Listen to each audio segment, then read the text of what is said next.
Oi, gente, eu sou Tatiana Roque e vou falar hoje para vocês sobre a relação entre neoliberalismo e a ascensão da extrema-direita. Essa que é chamada nos Estados Unidos de alt-right, alternative right, ou uma direita alternativa.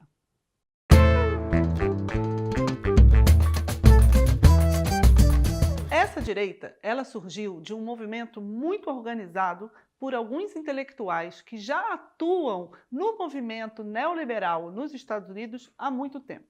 No entanto, eles eram vistos como outsiders, eles eram vistos como um grupo minoritário dentro da filosofia libertária que caracterizava o movimento neoliberal aí desde os anos 70, mais ou menos. Um dos teóricos principais da corrente que eu vou citar aqui se chama Murray Rothbard, que é um cara muito influente na extrema-direita também no Brasil. Inclusive, ele é citado por vários desses pensadores intelectuais dessa nova direita brasileira. O que eles dizem? Um ponto principal dessa teoria é aquilo que a gente conhece aqui como imposto é roubo, né? Ou seja, a taxação é a forma mais óbvia de expropriação dos indivíduos pelo Estado.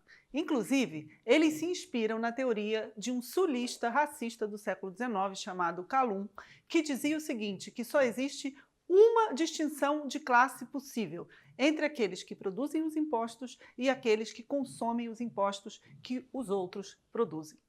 Por isso, um dos grandes inimigos dessa turma sempre foi o New Deal, né? O Estado de Bem-Estar Social, aquele pacto que foi feito depois da Grande Depressão e que se fortaleceu no pós-guerra, de que o Estado era responsável por algumas políticas igualitárias de direitos de seguridade social. Segundo eles, essa era uma maneira de transferir o imposto daqueles que pagam impostos para aqueles que não pagam impostos e que, portanto, usufruem desses impostos. Então, um dos objetivos desse movimento era explorar essa divisão, inclusive porque eles também acreditavam que esses conservadores, que fazem parte de um movimento político, deveriam se manter sempre em estado pré-guerra civil, ou seja, prontos para a batalha. E uma maneira de manter esse Estado militante era justamente investir nessas divisões. Que divisões são essas? Não são as divisões tradicionais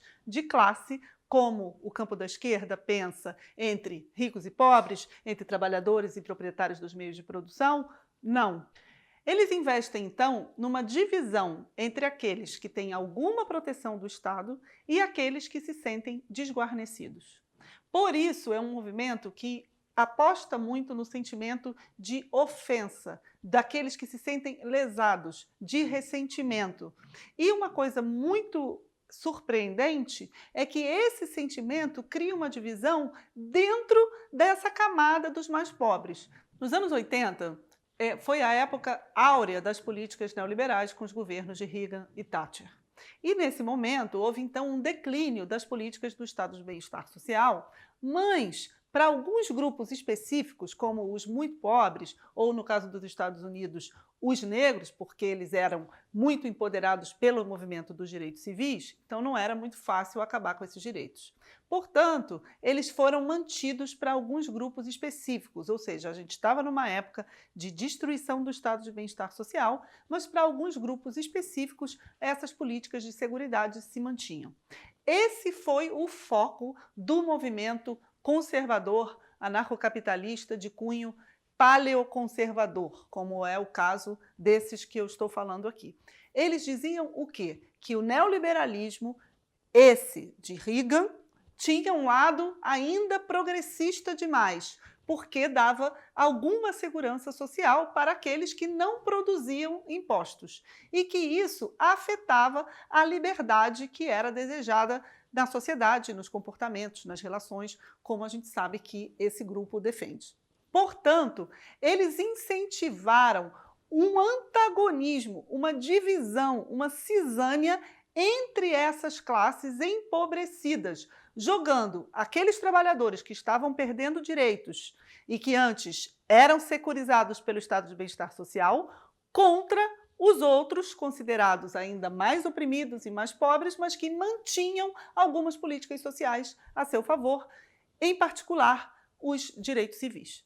Ou seja, você cria um antagonismo que se apoia, então, no racismo, no machismo, no patriarcado, na ideia de supremacia branca, para criar uma oposição dentro dessas classes empobrecidas. Segundo eles, existia uma certa elite mais intelectualizada dentro do movimento libertário, que eram aqueles que apostavam na globalização, que apostavam nas políticas ainda, algumas políticas do bem-estar social, e que se opunham aos ofendidos, aos ressentidos, a essas classes que estavam se sentindo lesadas com essa perda de conquistas de direitos e de renda. Portanto, eles exploram muito esse sentimento e fazem algumas propostas políticas que têm muita repercussão até hoje, como, por exemplo, o ensino privado, o homeschooling, as milícias privadas e essa aposta na supremacia branca que organiza essa nova direita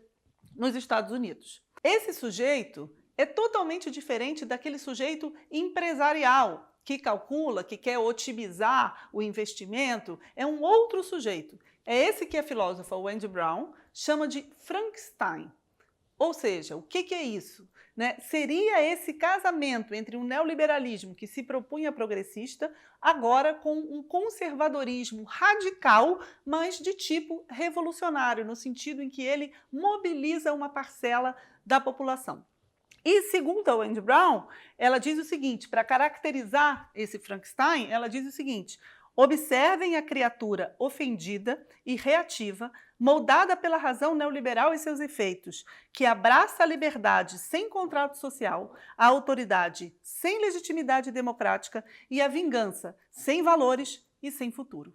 Essa é justamente a descrição desse ser raivoso, amoral, com uma liberdade que já não se apoia mais em nenhum laço social, em nenhuma coletividade e que a gente vê hoje sendo reforçado por esses movimentos libertários conservadores. Isso nos ajuda a entender o que é uma aparente contradição. Parece até um oxímoro, alguém que defende a liberdade e é conservador. Dentro desse movimento libertário, a liberdade já não tem mais nada a ver com nenhum sentido social ou nenhum sentido de coletividade. Tudo é visto não só a partir desse ponto de vista individual, como a partir da necessidade de se destruir as políticas progressistas que marcaram o pós-guerra e que caracterizam o estado de bem-estar social. Se você gostou desse vídeo, curta, compartilhe e se inscreva no canal.